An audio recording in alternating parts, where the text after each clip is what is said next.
오늘은 아이들 좀 떠들더라도 여러분 어수선하더라도 이 자체가 예배 모형이다 생각하시고 감사히 말씀에 집중했으면 좋겠습니다. 저는 늘 한 번씩 마이크가 이렇게 말성을 익힐 때마다 또 우리 아이들하고 같이 예배 드릴 때마다 이런 생각이 들어요. 예수님은 대간절 어떻게 했길래 5,000명, 아이들까지 하면 한 2만 명을 모아놓고 설교를 하셨을까? 마이크도 없이. 그게 늘 의문이고요. 그래서 보니까 예수님이 산에서 주로 많이 말씀을 하신 게 아마 산 위에서 이렇게 뒤에 아마 이게 음양 효과가 좀 있었지 않겠나 이런 생각이 들고, 아이들하고 같이 예배를 드리는데 그때 아이들이 설교를 잘 들어 따라갔을까? 그런 생각이 들었습니다. 예수님 설교는 참 쉬웠구나. 아이들도 들을 수 있도록 그렇게 하셨구나. 저도 최대한 좀 쉽게 아이 수준에 맞춰서 한번 말씀을 전거해 보겠습니다. 예수님께서 갈릴리 바다를 늘 이렇게 중심으로 사역을 펼치는데 하루는 갈릴리 건너편 쪽으로 가셨습니다. 그때 많은 사람들이 따라갑니다. 예수님의 소문을 듣고 예수님께서 많은 병자를 고쳐주시고 여러 가지 기적들을 행하시는 것 때문에 소문이 나서 사람들이 따라가는데 걸어 따라갔다는 표현이 있습니다. 걸어서 이렇게 수레를 타거나 나귀를 타거나 하지 못하고 걸어서 간 사람들 보면 주로 다 성인들이겠죠. 근데 그 사람들 가운데 병든 사람이 너무 많았습니다. 그래서 예수님 마음이 참 아팠습니다. 정말로 예수님 마음이 어땠을까 생각해 보면은 우리 그 교인 가운데 병든 사람들, 특별히 아이들이 병든 이런 가정을 가보면은 마음이 막 찢어질 듯이 아픈데, 네, 주님 말씀은, 주님 마음은 얼마나 힘들었을까 그런 생각이 듭니다. 그래서 주님은 그들을 다 고쳐주셨습니다. 이러다 보니 저녁이 됐습니다. 해가 뉘엿뉘엿 져갑니다. 제자들이 와서 이야기를 합니다. 예수님, 이제 저물어서 해가 져가니까 제가 지금 혼란스럽습니다. 이 해가 져가니까 사람들 돌려보냅시다. 지금 빨리 가서 각자 알아서 먹을 걸 해결하도록 돌려보내자고 그렇게 말씀을 하니까 예수님께서 제자들에게 한 말씀 하셨습니다. 너희들이 먹을 것을 주어라. 돌려보낼 것 없다. 너희들이 먹을 것을 주어라. 그랬더니 계산이 빠른 빌립이, 주님 보십시오. 이 인원을 다 먹이려면 200데나리온, 여러분 저 노동자 200일 품삯입니다. 한 1년치 연봉이라고 보시면 돼요. 그 돈이 필요한데 어디서 먹이라고 하십니까? 주님 좀 합리적인 생각을 좀 하시고 계산을 좀 하십시오. 그런 뜻이겠죠. 그러고 있는데 안드레라는 제자가 와서, 아이고 주님, 여기 어린아이가 보리떡 5개 물고기 2마리를 내놨습니다. 그러면서 한마디 더 붙입니다. 안드레도. 이게 뭐가 도움이 되겠습니까? 그때 주님께서 사람을 앉히라. 무리지어 앉혀놓고 주님이 떡을 들고 하나님께 축사합니다. 감사죠, 감사. 하나님, 이 떡을 주신 것 감사합니다. 여러분 한번 생각해 보십시오. 그 떡 5덩어리, 빵 5개, 그 속에서도 우리 예수님은 하나님의 영광을 보는 겁니다. 그렇죠? 여러분, 우리가 늘 밥상에서 하나님의 영광을 고백하는 것처럼 그냥 되는 것 아닙니다. 하나님의 섭리, 하나님의 긍휼하심이 이 속에 들어가 있는 겁니다. 그래서 감사하시고 떼어서 줬더니 5,000명이나 배불리 먹었습니다. 물고기 2마리도 들고 하나님 감사합니다 축사하고 난 뒤에 떼어서 또 나눠주었더니 5,000명이 먹고 12강줄이나 거두게 됐습니다. 500명의 기적이 나타났습니다. 어제 우리 북한 선교, 금요일날 북한 선교하시는 분을 한번 만났는데 그분이 이 북한에서 만들었다고 하는 500리어 이 모형을 하나 가져왔어요. 너무 잘 만들었어요. 한 땀 한 땀 손으로 이렇게 만들었는데 다음에 제가 한번 보여드리겠습니다. 너무 예쁜 500리어의 기적입니다. 이게 지금까지 계속해서 우리에게 어마어마한 하나님의 나라 비밀을 소개해주는 사건입니다. 자, 이 기적을 행하시고 주님이 산으로 피했습니다. 여러분, 저 15절 요한복음 6장 15절에 보면은 주님이 산으로 피했다는 장면이 나옵니다. 왜 주님이 산으로 가셨냐? 혼자 조용히. 사람들이 억지로 임금 삼으려고 하는 것을 아시고 산으로 피했습니다. 500개 기적 행하는 걸 보고 사람들이 그냥 큰 소망이 생겼습니다. 이분을 임금으로 삼으면, 이분을 왕으로 삼으면 되겠다 하는 생각이 아마 들었던 것 같습니다. 그래서 주님이 산으로 피하셨습니다. 이튿날 사람들이 다시 몰려왔습니다. 정말로 우리 예수님을 임금으로 삼으려고 온 사람들입니다. 그곳에서 찾지 못하자 배를 타고 이제 건넌 마을로 딱 몰려갔습니다. 가브나움으로 그동안에 들었던 소문만 해도 기가 찬데 500여 기적까지 이제 행했다는 소식을 듣고 사람들이 다 가브나움으로 몰려왔습니다. 그곳에서 사람들이 예수님을 만나자 랍비 언제 여기로 오셨습니까? 예수께서 그 무리들에게 대답을 하십니다. 내가 진실로 진실로 너희에게 이르노니 너희가 나를 찾으면 표적을 본 것이 아니고 육신의 떡을 먹고 배부름 때문에 왔구나. 여러분, 우리가 달을 가리키잖아요. 이렇게 달을 가리키면 손가락을 보면 안 되죠. 자, 저기 달을 봐라 그러면은 달을 봐야 되잖아요. 그렇죠? 근데 사람들이 지금 손가락을 보고 있으면 안 되죠. 500개의 기적은 이게 손가락이라, 손가락. 이걸 통해 주님이 진짜 보여주시는 표적이 있는데 그걸 못 보고 사람들이 육신의 떡을 먹고 배부름 때문에 예수님을 억지로 잡아 왕으로 삼으려고 몰려온 사람들을 향해 주님이 바로 이야기를 합니다. 그러면서 썩을 양식을 위해 일하지 말고 영생하도록 있을 양식을 위해서 일하라. 썩을 양식, 육신의 양식을 위해 일하지 말고 영원히 있을 양식을 위해서 일하라. 그랬더니 사람들이 묻습니다. 바로 묻습니다.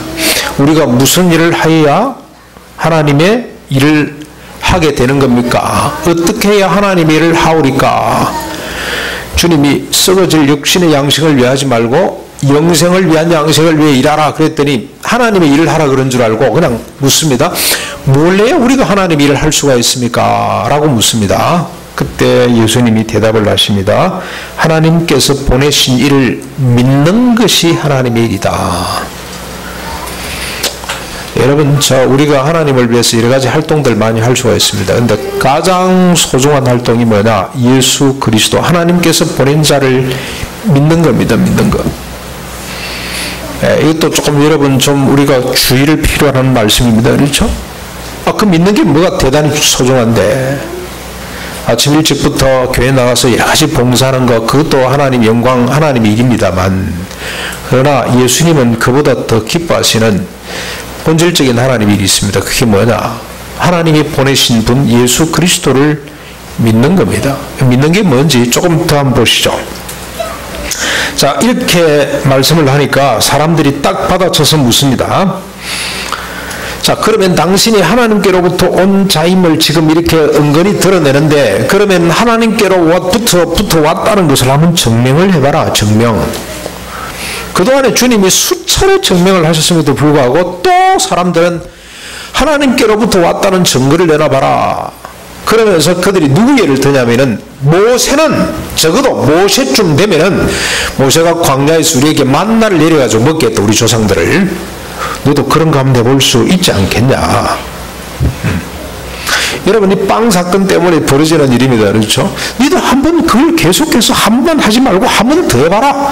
날마다 한번 내려봐라. 이런 기적을 날마다 한번 베풀어봐라. 그랬더니 예수님께서 대답을 하십니다. 내가 진실로 너에게 이르노니 모세가 너에게 떡을 준 것이 아니다. 모세가 하늘로부터 떡을 내리게 한 것이 아니라 내 아버지께서 너에게 하늘로부터 떡을 내리신 것이다. 하나님께서 생명의 떡을 주신다. 그 말씀을 합니다. 그랬더니 사람들이 이 떡을 항상 우리에게 줘봐라. 그 떡을 한번 내려봐라. 여러분, 사람들이 참 집요합니다. 그렇죠? 네, 참 집요해요. 그래, 바로 그 떡을 우리에게 한번 줘보십시오. 이렇게 또 요청을 합니다. 그때 주님께서 하신 말씀이 나는 생명의 떡이니 내게 오는 자는 결코 줄이지 아니할 것이요 나를 믿는 자는 영원히 목마르지 아니할 것이다. 그렇게 말씀을 했습니다. 나는 생명의 떡이니 내게 오는 자는 줄이지 않고 나를 마시는 자 믿는 자는 영원히 목마르지 아니하게 될 것이다. 내가 바로 그 생명의 떡이다 라고 말씀을 하십니다. 그랬더니 유대인들이 수군거리기 시작합니다. 지가 무슨 하늘로부터 온 떡이냐, 저 아버지 요셉 아니냐, 우리가 그 부모를 아는데 지가 어찌 하늘로부터 온 떡이라고 말을 하느냐 하고 그 마음속에 분노가 끓기 시작합니다. 이때 예수님께서 다시 또 말씀을 합니다. 우리 예수님도 참 집요하시다는 생각이 듭니다. 너희가 서로 수군거리지 말라. 내가 곧 생명의 떡이니라. 너희 조상들이 광야에서 만나를 먹어서도 죽었거니와 나는 하늘에서 내려온 살아있는 떡이니 나를 먹는 자는 영생을 얻을 것이다.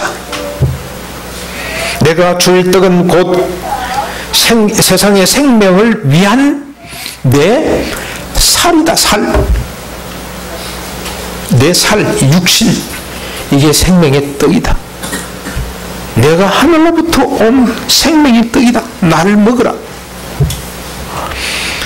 그랬더니 유대인들이 다투어 말합니다. 다투어 앞장서서 서로 그냥 다투면서 말을 하는 게 그동안에 마음속에 담고 있던 불만이 그냥 분출되는데, 이 사람이 어찌 능히 자기 살을 우리에게 주어 먹게 하겠느냐, 뭔 소리냐 이게 지금, 살을 먹으라니. 그때 주님이 하신 말씀이 오늘 우리 준택이가 읽은 본문입니다. 여러분 같이 한번 보시죠. 예수께서 이르십니다. 내가 진실로 진실로 너희에게 이르노니 인자의 살을 먹지 아니하고 인자의 피를 마시지 아니하면 너희 속에 생명이 없느니라. 내 살을 먹고 내 피를 마시는 자는 영생을 가졌고 마지막 날에 내가 그를 다시 살리리니 내 살은 참된 양식이요 내 피는 참된 음료로다. 내 살은 참된 양식, 내 피는 참된 음료로다. 내 살을 먹고 내 피를 마시는 자는 어떻게 됩니까? 내 안에 거하고 나도 그의 안에 거하나니 살아계신 아버지께서 나를 보내시매 내가 아버지로 말미암아 사는 것 같이 나를 믿는 그 사람도 나로 말미암아 살리라. 이것은 하늘에서 내려온 떡이니 조상들이 먹고도 죽은 것과 같지 아니하여 이 떡을 먹는 자는 영원히 살게 될 것이다. 이 말씀을 하셨습니다. 내 살을 먹고 내 피를 마시는 자는 생명을 얻게 된다. 여러분, 예수님의 살과 피를 먹고 마시는 게 뭘 말하겠습니까? 좀 전에 예수님께서 하나님이 이런 나를 믿는 것이다 그랬죠. 나를 믿는 것이다. 뭘 믿는 겁니까? 예수님이 생명의 떡이 되고 생명의 음료가 된다는 사실을 믿는 것, 그래서 영생을 소유하는 것, 예수 그리스도의 살과 피를 먹고 마신다는 것은 곧 십자가에 달려 돌아가신 예수 그리스도를 믿는 걸 말합니다. 믿는 예수님의 십자가 고난과 죽음을 믿는 자를 말해요. 믿는 자. 베드로는 그걸 예수 그리스도를 아는 자라고 이렇게 표현을 했습니다. 고린도서 1장 3절에 보면은 예수 그리스도를 아는 자, 믿는 걸 말합니다. 믿는 것. 인격적으로 그분을 내가 신뢰하고 내 마음속에 받아들이는 것, 이게 예수 그리스도의 살과 피를 먹고 마시는, 그것도 주님의 고난, 십자가 고난과 죽으심을 믿는 자는 영생을 얻게 되는 것이다. 하나님이 정해놓으신 방법입니다. 여러분 이해가 되시죠? 예수 그리스도 그분의 십자가를 믿는 것, 그게 살과 피를 먹고 마시는 것인데, 이런 사람이 생명을 얻게 됩니다. 그런데 이 생명이 뭐냐가 중요합니다. 생명을 주님께서 이렇게 설명을 했습니다. 내가 하나님 안에 거하고 하나님이 내 안에 거하는 것처럼 내 살을 먹고 피를 마시는 자는 내 안에 거하게 되고 나도 그 안에 거하게 된다. 주님과 연합하게 되는 겁니다. 연합하게 되는 것. 근데 그걸 더 정확하게 또 설명을 하면 뒤에 주님 말씀을 하셨어요. 마치 주님이 하나님으로 말미암아 사는 것처럼 나를 먹는 그 사람도 나로 말미암아 살게 될 것이다. 신비스러운 이야기입니다. 그러나 너무나 분명한 말씀입니다. 예수 그리스도 십자가 부활을 믿는 사람은 그리스도와 하나가 되고 그리스도로 말미암아 사는 사람이 됩니다. 여러분, 저 모든 생명은 외부로부터 옵니다. 외부로부터. 육신의 생명도 내 안에서부터 발현되는 것이 아닙니다. 외부로부터 들어가야만이 내 육신의 생명이 작동하고 에너지가 분출이 되고 생명이 이렇게 발현될 수가 있습니다. 밥 안 먹으면 됩니까? 밥이 생명이죠. 우리가 이 생명을 유지하기 위해서 닭을 몇 마리 먹었을까요? 어떤 사람이 갑자기 강의하러 와서 앞에 앉는 학생들한테 너 닭 몇 마리 먹었어? 이 친구 갑자기 질문을 받고 몇 마리 먹었어? 안 먹었어. 먹었습니다. 몇 마리 먹었어? 3,000마리 정도 먹은 것 같습니다. 돼지 몇 마리 먹었어? 돼지요? 한 5,000마리 먹었습니다. 소 몇 마리 먹었어? 한 1,000마리 정도 먹은 것 같습니다. 여러분, 이렇게 우리는 바깥으로부터 들어가는 뭔가 이 생명을 먹고 우리가 생명이 자라는 거 아닙니까? 그렇죠? 유지되는 거 아닙니까? 이게 영의 생명도 마찬가지입니다. 예수 그리스도 그분 살을 먹고 피를 마심으로 그분이 내 안에 들어와야 돼요. 내 안에서부터 나오는 것도 아닙니다. 그게 하나님이 그렇게 정하신 방법이에요. 예수 그리스도를 믿음으로 말미암아 생명을 얻게 되는 것인데, 근데 이 생명의 성분을 이렇게 쪼개보니까 뭐가 생명이던가요? 우리가 살았으나 죽었다는 뜻이 뭐던가요? 죽은 사람들의 특징은 누가 크나를 따지는 사람이 죽은 사람이라. 이건 생명이 없는 육신의 정욕으로 사는 사람들은, 영의 생명이 아니고 육의 생명으로 사는 사람들은 누가 크나를 따지고 그걸 추구하는 사람이에요. 누가 오른편 연편 앉을 것이냐, 그것밖에 모르는. 그래서 앞에 있는 사람이 안 보이는 거야. 안 보여. 더 이상 사람이 안 보여. 앞에 있는 타자가 안 보여. 가난한 사람이 안 보여요. 존재 자체가 안 보여. 누가 크나를 따져. 계속 누가 잘났냐 그걸 따지는 게 이게 육의 모습이에요. 근데 우리가 예수 그리스도를 먹음으로 말미암아 그분 안에 거하고 그분으로 말미암아 우리에게 분출되는 생명은 어떤 생명인가요? 돌이켜 어린아이처럼 되는 것을 말해요. 돌이켜 낮은 자리에서 섬기는 자가 돼요. 그래서 주님이 나는 섬김을 받기 위해서 온 것이 아니고 섬기기 위해서 왔느니라. 도리어 내 육신을 어떻게 하기로? 대속물로 주기 위해서 왔다. 자기 희생. 이게 생명입니다. 생명. 이 생명을 공급받게 되는 겁니다. 그런 사람이 천국 갑니다. 여러분, 저 보십시오. 믿음으로 천국 간다 그랬죠. 천국 간다는 것은 생명을 소유하는 겁니다. 영생을 소유했다는 뜻입니다. 영생 갖지 못하면 천국 가지 못하는 거 아니에요. 그렇죠? 영원한 생명을 갖는데 그 믿음으로 생명을 가진 사람의 모습이 어떻던가요? 주님은 또 뭐라 그러십니까? 돌이켜 어린아이처럼 되지 아니하면은 천국 못 간다 그랬어요. 그러면 우리가 생명을 갖는다는 것은 천국에 간다는 것이고 영원히 산다는 것인데, 그 영원한 생명의 어떤 이 핵심 내용은 뭐냐, 그 에너지가 뭐냐 들여다봤더니 어린아이처럼 자기를 낮추는 자, 이게 생명입니다. 여러분, 이번에 또 우리가 생명을 경험을 했습니다. 우리 순서를 정하는데 좀 힘들었어요. 이게 보니까 우리 아이들 모처럼 성경 봉독 우리 아이들에게 시켜보자. 시켜야 될 아이들이 너무 많아요. 양보했습니다. 양보하자. 그러면은 혹시 역차별 생기는 거 아니냐? 바로 그게 생명이다.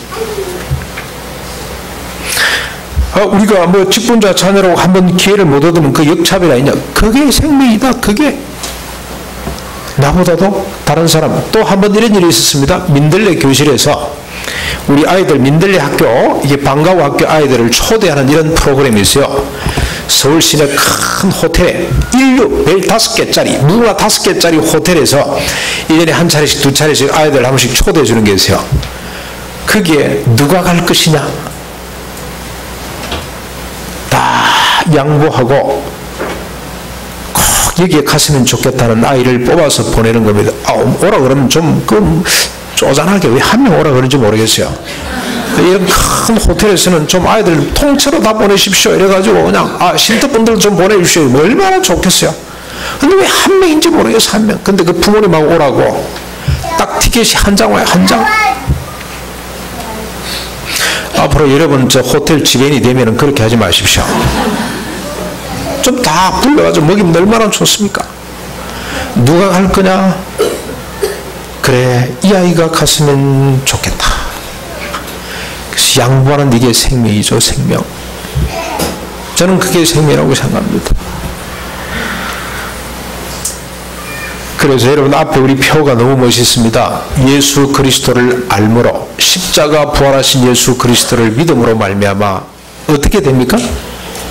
생명과 경건에 속한 모든 것을 얻게 됩니다.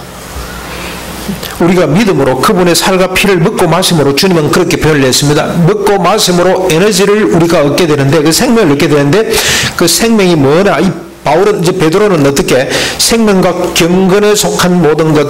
여러분, 경건이라는 게 무슨 말인지 아시죠? 엄청난 말입니다. 하나님처럼 되는 것을 경건이라 그래요. 하나님처럼 되는 것.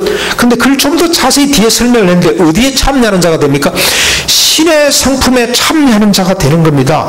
신의 성품이 내 안에 들어오는 거예요. 내가 예수 그리스도의 십자가 부활을 믿었는데 그 믿음 때문에 하나님의 성품이 내 안에 들어오는 거예요.